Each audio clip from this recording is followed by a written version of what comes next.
আরে ওয়াও, ঘুড়ি কেটে গিয়েছে। আরে এক কাজ করি, তাড়াতাড়ি করে জ্যাকেটটাকে খুলে দিয়ে ঘুড়িটাকে কুড়িয়ে নিয়ে আসি, ঠান্ডা তো একদমই লাগছে না। आ गई आह আরে কি একটুর জন্য ঘুড়িটা তো পালিয়ে গেল। আরে অনেক বেশি ঠান্ডা লাগছে, তাড়াতাড়ি করে জ্যাকেটটাকে পরে নিয়ে গিয়ে। আরে কি আমার জ্যাকেটকে নিয়ে পালিয়ে গেল। আরে সবাই মন দিয়ে শোনো, আমার জ্যাকেট যে চুরি করেছে তাড়াতাড়ি করে ফিরিয়ে দাও, না হলে ওটাই করব আমার বাপ যেটা করেছে। আরে কি এই বাচ্চা তো চেঁচামেচি করছে কেন, গিয়ে দেখে আসি।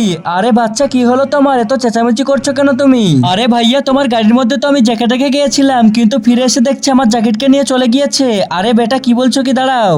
আরে যে নিয়েছো আমার জ্যাকেট তাড়াতাড়ি করে ফিরিয়ে দাও। আরে আঙ্কেল তুমি কি জ্যাকেট চুরি করেছো? আরে না না বেটা, আমি তোমার জ্যাকেট চুরি করিনি, ঠিক আছে যাও যাও।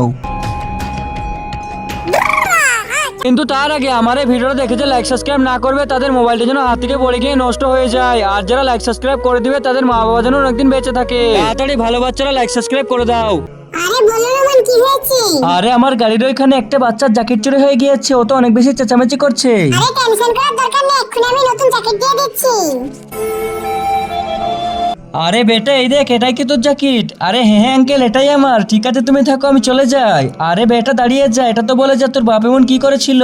আরে তুমি শুনতে চাও তাহলে শুনো। আগে ঠান্ডার সময় তো আমার বাবা জ্যাকেট চুরি হয়ে গিয়েছিল, তারপরে আবার নতুন জ্যাকেট একটা কিনে নিয়েছিল, আর আমিও এক্ষুনি সেটাই করতাম।